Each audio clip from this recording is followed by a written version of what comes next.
I have this patient, he has stomach cancer, and he was in denial. He just didn't want to accept that, and like for quite a few days, he couldn't give us a decision, not even to tell his own mother.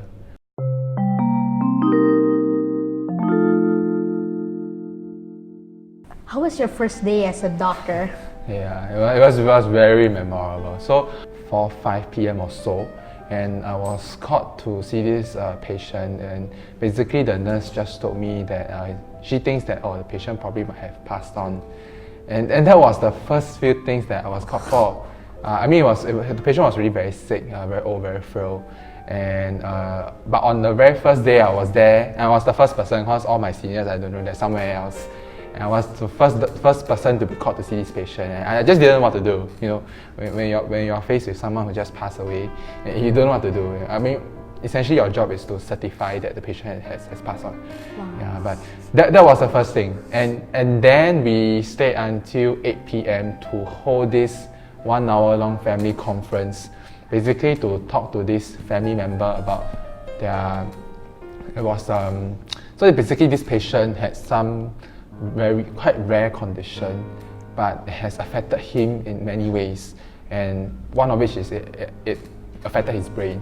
So the patient was basically not himself, couldn't really answer things coherently, and we were trying to explain what we think is the problem to the family members, and it was not easy for them to accept that they are family member. So we spoke to the daughter and the wife, and to tell them that, look, your husband or your dad is basically has a condition, and he's not going to be himself for forever, and we don't really know what is the exact cause of this condition, and we don't have all the answers for all the treatments that can cure him.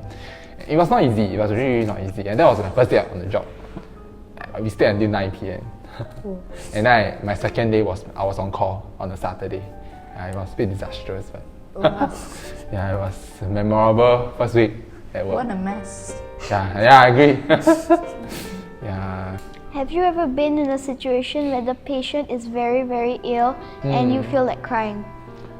Yeah, I mean, crying, how do I put it? Okay, when you're in that situation by which the patient is ill, more often you're more scared. You'll be like, oh my god, what am I supposed to do now? What do I do?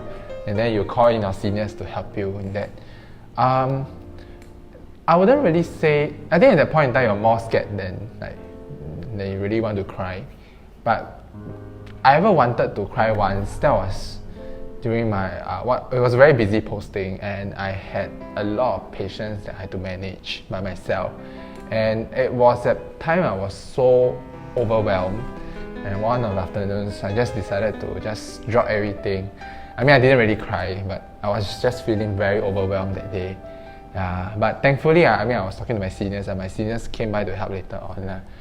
And there are some times by which, when I know that this patient in my team is very sick, not acutely, but not getting better, might pass away in the hospital. Sometimes it's not really sad that you feel sad that they're in this situation, but eventually when they do pass on, it's sometimes a bit of a relief for everyone, even for the patient, because it also means for their suffering to end. And sometimes when you see patients towards the end of their life, it's also more important that you provide comfort and care for them to help them reduce their suffering, because you know that anything more aggressive might not change things. And when they pass on, it's the end of their suffering. It's also some form of relief for the family members as well.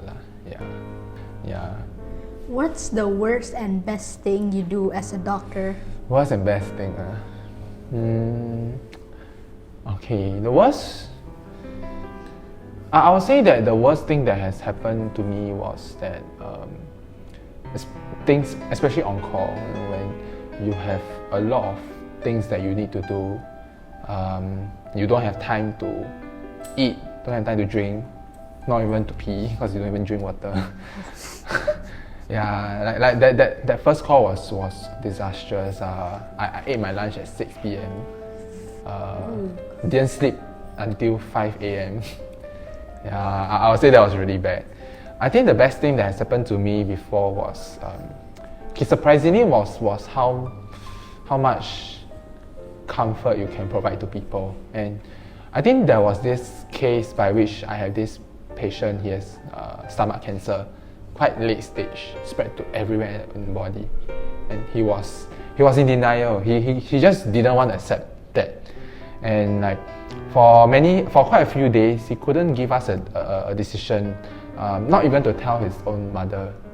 Yeah, and I think at the point in time, what we realized that he's in a very vulnerable state. You know, like you have cancer, you are now being told that you might not even survive. You don't even know whether you're going to get out of the hospital alive.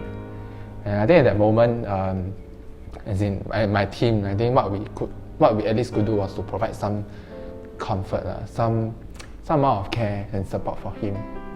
And I think I was quite happy that at the end of the day, at least he accepted the fact that he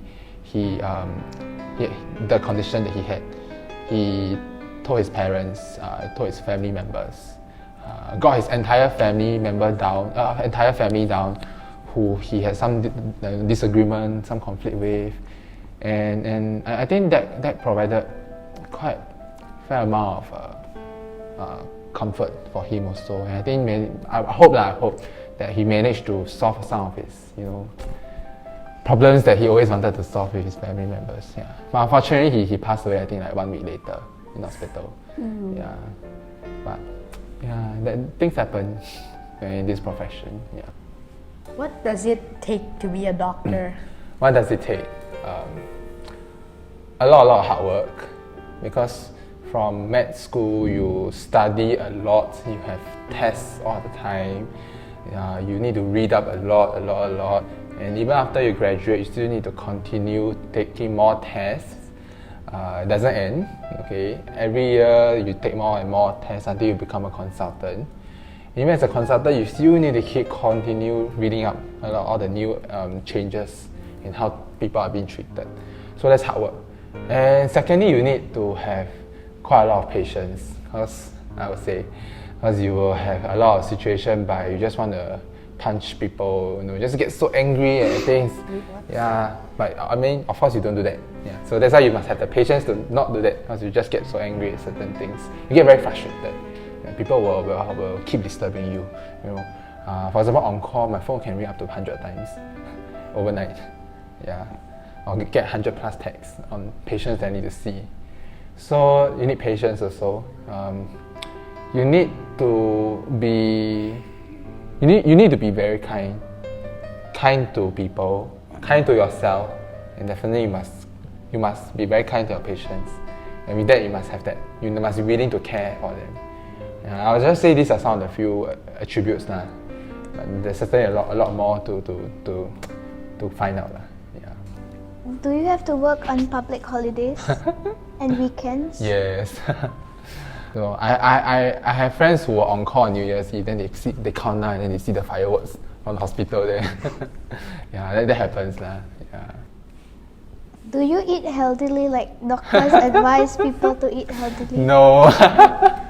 I would think that doctors are the least healthy people in the world. I mean, we always go out to eat fast food, buy bubble tea, especially since if the hospital is next to a shopping mall. In some hospitals they have bubble tea shop inside of there.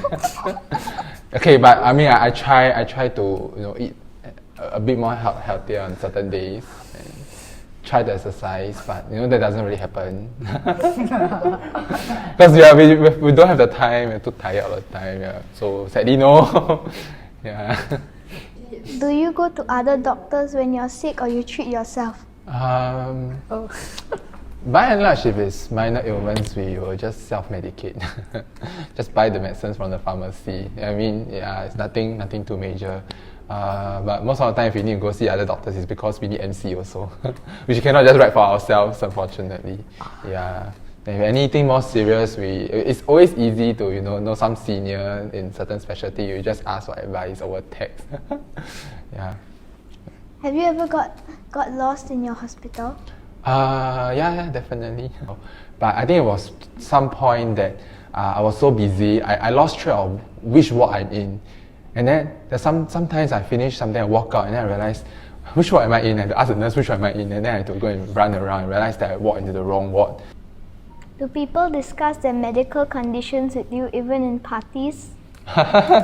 Yeah, sometimes. And I think it starts with your own parents. In med school, my mom will be like, "Oh, here pain. Why? What do I have?" And every now and then she'll like, "Oh, my knee's very pain. Oh, I got some here a bit numb." And they just keep asking a lot of questions. Oh, what do I do? What do I do now? Even as a student, yeah. I think if friends, like for example, if their parents they get warded, there's some condition, they just want to find out more. Sometimes they will also ask us, like any of their friends who are doctors, because I think I must say that we know quite a fair amount of like all these medical conditions that people are always curious about, but they just don't have the time to find someone and ask questions lah. So yeah, that does happen. What would you advise people who want to become a doctor? What would I advise? Life is also much more than just your career. Learn to appreciate life in every aspect. Yeah, because after all, doing medicine is also about people, about lives. Yeah. What do you want to do in the future? I want to either be a game developer or an engineer, like develop drones and stuff. Okay. I want to save people, but I'm scared of blood. It's okay. I was scared of needles. It's okay when you won't feel that much when it's not your own blood. Yeah, I mean you still feel for them, but it won't hurt as much. So after a while you will get used to it. Yeah, and you don't really see blood every day, actually. Contrary to popular belief, you probably see the computer more.